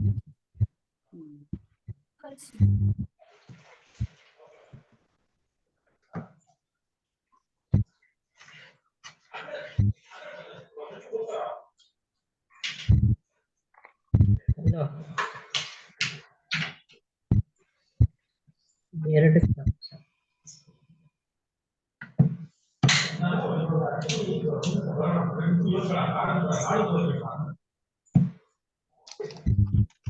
ತೇಜಸ್ವಿಗಳಲ್ಲಿ ತೇಜಸ್ಸು ನಾನು.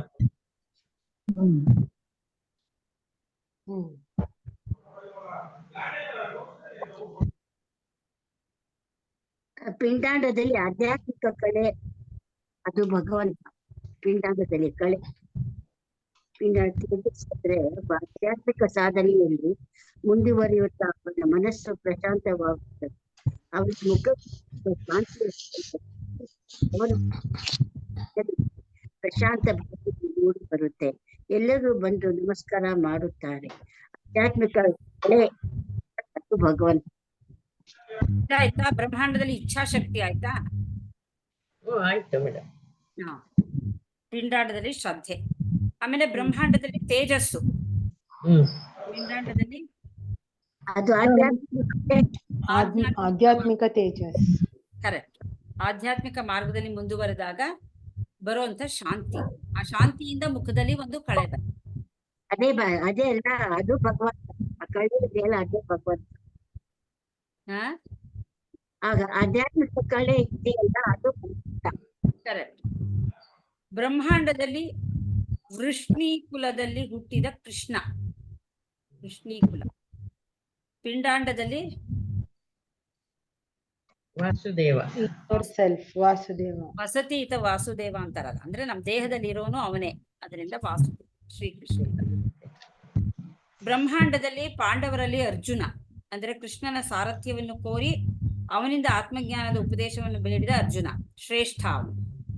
ಪಿಂಡಾಂಡದಲ್ಲಿ ಜೀವಾತ್ಮ ಜೀವಾತ್ಮ. ಆತ್ಮ, ಅಂದ್ರೆ ಆತ್ಮಜ್ಞಾನಕ್ಕಾಗಿ ಪ್ರಯತ್ನಿಸುವಂತಹ ಜೀವಾತ್ಮ ಎಲ್ಲರೂ ಅರ್ಜುನರು ಅಂತ ಅದಕ್ಕೆ ಹೇಳೋದು. ಅರ್ಜುನ ನಾನೇ ಜೀವಾತ್ಮ ಅದನ್ನು ಹೇಳ್ತಾನೆ ಅಲ್ವಾ, ರಥದಲ್ಲಿ ಕೂತುಕೊಂಡು ಅರ್ಜುನ ಜೀವಾತ್ಮ ನಾನು ಅಂತ. ಬ್ರಹ್ಮಾಂಡದಲ್ಲಿ ಋಷಿಗಳಲ್ಲಿ ವೇದವ್ಯಾಸ ಮಹರ್ಷಿ, ಪಿಂಡಾಂಡದಲ್ಲಿ ಸದ್ಗುರು ಸದ್ಗುರುವಿನ ವೇದವ್ಯಾಸ. ಬ್ರಹ್ಮಾಂಡದಲ್ಲಿ ಶುಕ್ರಾಚಾರ್ಯ, ಅಸುರರ ಗುರುವಿನ ಸಿದ್ಧಿಗಳು. ಪಿಂಡಾಂಡದಲ್ಲಿ ಮೋಕ್ಷವೇ ಸಿದ್ಧಿ. ಆತ್ಮಜ್ಞಾನದ ದಾರಿ ನಡೆಯೋರಿಗೆ ಬರುವಂತ ಸಿದ್ಧಿಗಳು, ಕೆಲವು ಸಿದ್ಧಿಗಳು ಬರುತ್ತೆ. ಶುಕ್ರಾಚಾರ್ಯರು ಹೇಗೆ ಕೆಲವು ಸಿದ್ಧಿಗಳಿಂದ ಅಸುರರಿಗೆ ಹೆಲ್ಪ್ ಮಾಡ್ತಾ ಇದ್ರಲ್ಲ, ಆ ತರಹ ಈ ಸಾಧನಾ ಮಾರ್ಗದಲ್ಲಿ ಸಿದ್ಧಿಗಳು ಬರುತ್ತೆ. ಆದ್ರೆ ಸಿದ್ಧಿಗಳನ್ನೇ ಅಲ್ಲೇ ನಿಂತ್ಕೊಂಡ್ಬಿಟ್ರೆ ಆತ್ಮಜ್ಞಾನದ ತನಕ ಹೋಗಲ್ಲ, ಮುಕ್ತಿಗೆ ಹೋಗಲ್ಲ. ಅಲ್ಲೇ ನಿಂತ್ಕೋಬಾರ್ದು, ಆ ಸಿದ್ಧಿಗಳು ಬರುತ್ತೆ, ಆದ್ರೆ ಮುಂದುವರೆದು ಸಾಧನೆನ ನಾವು ಮುಕ್ತಿಗಾಗಿ ಪ್ರಯತ್ನ ಮಾಡ್ಬೇಕು. ಆತ್ಮಜ್ಞಾನವನ್ನ ಪೂರ್ತಿ ಪಡ್ಕೊಂಡಾಗ ಆಗ ಅವನು ನಾನು ಮುಕ್ತ, ನಾನು ಜೀವನ್ ಮುಕ್ತ, ನಾನೇ ಆತ್ಮಸ್ವರೂಪಿ ಅಂತ ತಿಳ್ಕೊಂಡ. ಗುರು ರೂಪದಲ್ಲಿ ಬರ್ತಾನೆ ದೇವರವ, ಒಂದು ಆತ್ಮಜ್ಞಾನ ಕೊಡ್ತಾನೆ. ಅದೇ ಆಚಾರ್ಯರು. ಇನ್ನೇನಾದ್ರೂ ಇದೆಯಪ್ಪ? ಅಷ್ಟೇ ಮೇಡಮ್, ಎಂಡ್ ಆಯ್ತಲ್ಲ. ಇಷ್ಟು ಹೇಳಿದ್ದೀನಿ ನನ್ ಮಹಿಮೆ ನಿನ್ಗೆ ಅಂತ ಹೇಳಿ. ಈ ರೀತಿ ನಾನು ಕಾಣಿಸ್ಕೋತಾ ಇದ್ದೀನಿ ಎಲ್ಲ ಇದ್ರಲ್ಲೂ, ಸೃಷ್ಟಿನಲ್ಲೂ. ನೀನ್ ಅದನ್ನ ರೆಕಗ್ನೈಸ್ ಮಾಡಿ ನೀನು ಅದನ್ನ ಸರಿಯಾದ ಮಾರ್ಗದಲ್ಲಿ ನಡೆದು ನನ್ನನ್ನ ಸೇರು ಅಂತ ಹೇಳ್ತಾರೆ.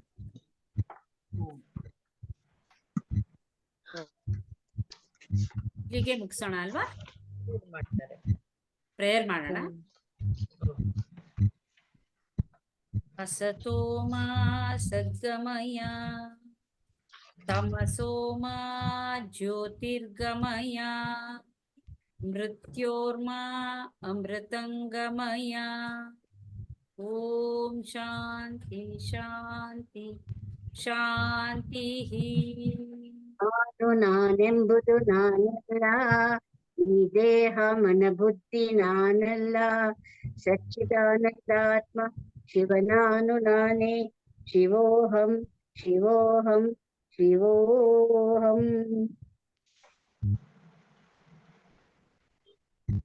पूर्णमदः पूर्णमिदं पूर्णात् पूर्णमुदच्यते पूर्णस्य पूर्णमादाय पूर्णमेवावशिष्यते.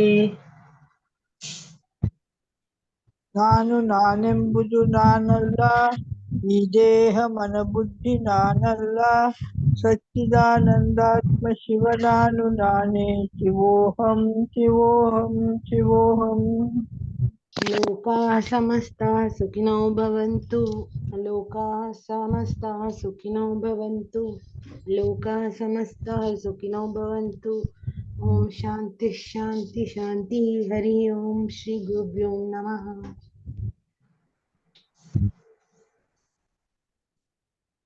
ಓಕಪ್ಪ, ನಾನು ನೆಕ್ಸ್ಟ್ ಪೋರ್ಷನ್ ಕಳಿಸ್ತೀನಿ ಆಮೇಲೆ. ಓಕೆ. ಹರಿ ಓಂ. ಹರಿ ಹರಿ ಓಂ. हरि ओम मिस